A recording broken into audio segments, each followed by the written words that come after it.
नमस्कार प्रिय दर्शकों व श्रोताओं, भक्तजनों, आप सभी का मेरे इस चैनल पर स्वागत है। जो भक्तजन मेरी वीडियो पर नए हैं, चैनल को सब्सक्राइब कर लें। मैं श्री रामचरितमानस लंका कांड से बोल रहा हूँ। बड़ी सुंदर बात कही गई है। श्री राम जी ने किस प्रकार सुग्रीव से और अंगद से सारी सेनाओं से कहा है, बड़ी सुंदर बात कही गई है। ये तब का प्रसंग है जब समुद्र के किनारे श्री राम जी बैठे हैं। वहां पर शिव जी की पूजा की है विधि पूर्वक। पूजा करने के बाद सुग्रीव से, अंगद से और हनुमान जी जहाँ पर और भी सेनाएं हैं, तो उनसे क्या कहा है, बड़ी सुंदर बात कही गई है कि वही मुझे पा सकता है जो शिव से द्रोह नहीं रखता, और जो शिव से द्रोह रखता है वो मुझे पा नहीं सकता है। तो यहाँ पर बहुत बड़ा रहस्य छुपा हुआ है। बड़ी सुंदर बात है, समझना है आपको। शिव द्रोही मम भगत कहावा, सो नर सपने मोह नहीं पावा। अब यहाँ पर शिव का मतलब क्या समझते हैं लोग? शिव का मतलब तो शिव जी समझेंगे, वो भी सही है। शिव समझेंगे, वो भी सही है। शिव द्रोही मम भगत कहावा, जो शिव से द्रोह रखता है और मेरा भक्त कहलाता है, वो मनुष्य ही मुझे स्वप्न में नहीं पाता। तो शिव से द्रोह रखता है शिव। अब जैसे बाहरी अवस्था से लोग समझेंगे कि शिव जो भोले बाबा हैं, शंकर जी हैं, तो वो भी शिव है, लेकिन शिव का अर्थ नहीं मालूम है कि शिव है कौन। शिव कौन है? शिव है जो सब में है, चर अचर सब में समाया हुआ है। हर व्यापक सर्वत्र समाना, प्रेम से प्रकट हो में जाना। जब तुम्हारे अंदर भक्ति और श्रद्धा भाव होता है तो पत्थर में भी तुम भगवान को प्रकट कर सकते हो। तो मुझे एक बात बताइए, वो पत्थर में भी भगवान कैसे प्रकट हो जाता है? तो परमात्मा है ना, लेकिन तुम माया के रूप में, माया के वशीभूत होकर, माया का पर्दा डले हुआ, तुम सिर्फ उस सगुण रूप में भगवान को प्राप्त करना चाहते हो। जो श्री राम जी थे, शंकर भगवान थे, कन्हैया जी थे, उन्हें है तुम भगवान मानते हो। लेकिन जो माया से बने हुए मनुष्य जो हैं, उन्हें तुम भगवान मानते हो, लेकिन उन्हें नहीं मानते हो जो सर्वव्यापक, जो सर्वत्र सब में समाया हुआ है, अचर चर सब में समाया हुआ है। सब में है वो, छोटी चींटी से लेके हाथी तक, सब में, देवता से लेके भगवान तक, मनुष्य लेके, सब में वही है। शिव का मतलब यही है कि वो सब में है। और यही श्री राम जी सेनाओं से यही बात कह रहे हैं कि ये शिव से द्रोह रखता है, किसी भी प्राणी से, किसी भी जीव से, या किसी भी से, किसी देवता से, किसी से भी द्वेष करता है या ईर्ष्या करता है और मेरा भक्त बनता है, वो मनुष्य मुझे स्वप्न में भी नहीं पा सकता। शंकर जी से विमुख होकर विरोध करके जो मेरी भक्ति चाहता है, जो लोग अपने आप में अभिमान करते हैं, लोगों से द्वेष करते हैं, फलाना ऐसा है, वो कितना बेकार है, उसकी प्रवृत्ति कितनी खराब है, और तुम बड़े पुजारी बनते हो, पूजा करते हो, पाठ करते हो, और लोगों के अंदर तुम द्वेष देखते हो।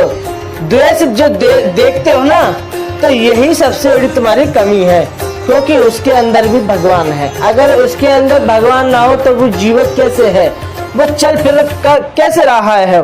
तो इसी प्रकार से अपनी भावनाओं को बदलो। जिस किसी प्राणी को देखो, सब में परमात्मा ही देखो, किसी के अंदर द्वेष मत देखो।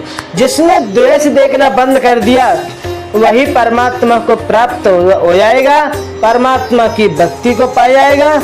और जो इस तरीके से रहते हैं, अपने अंदर अभिमान करते हैं, लोगों के अंदर कमियां देखते हैं, द्वेष देखते हैं, और वो चाहते हैं कि हम भगवान के भक्ति को पाले और उनके हम कहते भक्त बन जाएं, नहीं, वह नरकगामी, मूर्ख और अल्प बुद्धि के हैं। तो शिव द्रोही मम भगत कहावा, सो नर सपने मोह ना पावा। शंकर विमुख भगत चय मोरी, सो नर काम मूढ़ मति थोरी। तो यहाँ पर इतना सुंदर प्रसंग जो है वो बहुत सुंदर है। मैंने अपने हिसाब से इसका व्याख्या किया है, लेकिन जो मैंने जाना है वास्तविक, वो मैंने आपको बताया है। वास्तविक सत्य यही है। और आप इस चौपाई को बढ़िया तरीके से पढ़ें, अपने अंदर उतारें। जो वास्तविक, जो सब में परमात्मा को देखना चाहता है, और ईश्वर को जानना चाहता है तो वो दूसरों के अंदर से द्वेष ये छोड़ दे, कमियां छोड़ दे। ये कि हम दोष देखते हैं कि वो ऐसा है कि वो ऐसा नहीं। तुम्हें ईश्वर को पाना है तो माया के पर्दा को हटाना है। और माया का पर्दा कब हट सकता है? जब तुम बाहरी वृत्तियों से देखना बंद कर दोगे।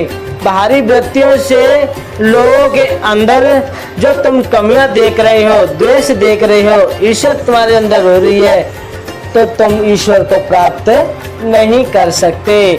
जन्म जन्म मुनि जतन कराई, अंतराम कहीं आवत नहीं। जन्म जन्म में तुम भगवान की इस तरीके से पूजा करते रहना, आराधना करते रहना, लोगों के अंदर कमियां देखते रहना, तुम्हें ईश्वर मिल ही नहीं सकते। और ईश्वर तुम्हें एक ही जन्म में प्राप्त हो जाएंगे जब तुम पूर्ण तरीका से सब में परमात्मा को देखने लगोगे, माया के पर्दा को बिल्कुल दूर कर दोगे, उस इंसान को देखना बंद कर दोगे जो अपने अंदर जो हरकतें हैं उनको जो करता है उनको देखना बंद कर दोगे। सिर्फ तुम उनको देखकर तुम्हारे अंदर एक परमात्मा की छवि का दर्शन होने लगेगा, तब आप परमात्मा का दर्शन कर पाएंगे। अन्यथा आप ईश्वर से धोखा खा रहे हैं सिर्फ अपने अहंकार के बस होकर।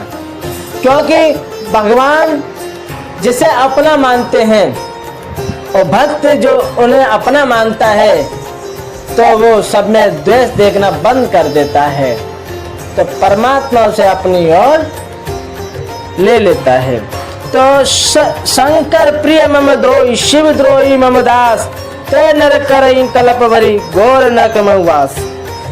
जिनको शंकर जी प्रिय हैं श्री राम जी को, शंकर जी किनको प्रिय है? श्री राम जी को। परंतु जो मेरे द्रोही हैं, राम जी कह रहे हैं जो मेरे द्रोही हैं और शिव जी के द्रोही हैं और मेरे दास बनना चाहते हैं, वो मनुष्य कल्प भर घोर नरक में निवास करते हैं। शिव द्रोही और जो मेरे द्रोही हैं, श्री राम जी कह रहे हैं कि जो दूसरों से द्वेष करता है, दूसरों से शत्रुता बांधता है, वो मेरा भी द्रोही है और सबका द्रोही है, सबका द्रोही है वो। तो वो मनुष्य क्या है कि मेरा भक्त बनना चाहता है, लेकिन वो मनुष्य कल्प भर घोर नरक में निवास करते हैं। कितनी सुंदर बात है। और सुनिएगा, हो यह काम जो छल तज से ही, भगति मोर ही शंकर दे, मम कृत से तु जो दर्शन करही, शोभिन श्रम भव सागर तरही। जो छल छोड़कर और निष्काम होकर, छल कपट को छोड़कर और निष्काम होकर, जिसमें किसी भी प्रकार का माने फल की इच्छा न हो। निष्काम कर्म क्या है कि हम कर्म करते हुए जिसमें फल की इच्छा न हो, निष्काम होकर श्री रामेश्वर जी की जो सेवा करते हैं, श्री रामेश्वर की जो सेवा करते हैं। श्री रामेश्वर जी क्या है? जो हमारी जो आत्मा है वही तो रामेश्वर हैं, जो उसकी सेवा करते हैं। किसी भी प्रकार का आत्माओं को कष्ट नहीं देना, उनकी सेवा करना। उन्हें शंकर जी मेरी भक्ति देते हैं। शंकर जी क्या देते हैं? भक्ति। और जो मेरे बनाए हुए सेतु का जो दर्शन करते हैं, सेतु का दर्शन क्या करना है मालूम है? जो परमात्मा के बनाए हुए जो मार्ग हैं उन पर चलना, उनका दर्शन करना, फिर बिना ही परिश्रम के संसार रूपी समुद्र से तर जाता है। जब वो मेरे बनाए हुए मार्ग पर चलेगा तो उसे परिश्रम नहीं होगा इतना, वो संसार रूपी समुद्र से तर जाएगा। तो यहाँ पर जो बात मैंने कही गई है ये श्री रामचरितमानस, वो मैंने अपने शब्दों में थोड़ा सा ही मैंने व्याख्या की है। अगर इसकी व्याख्या अगर आप करोगे, जब अंतर्मुखी हो जाओगे, तो आप इसकी व्याख्या में एक चौपाई में पूरे दिन डूबे रहोगे। इस चौपाई में इतना तत्व है कि एक चौपाई में पूरे दिन डूबे हो गए। यही तो आनंद का रस है, यही रस है संतों का, यही रस है। ये क्या है? श्री रामचरितमानस छह शास्त्रों का रस ही रस है, छह शास्त्रों का, संतों का रस है। तो मेरे प्यारे श्रोताओं, भक्तजनों, जो आपने सुना है तो वो बात सत्य है, और आपसे मेरा यही निवेदन है कि आप श्री रामचरितमानस को रोज पढ़ा करें, क्योंकि पढ़ने से मन जो है वो पवित्र होता है और आत्मा से हमारा मन का कांटेक्ट होता है।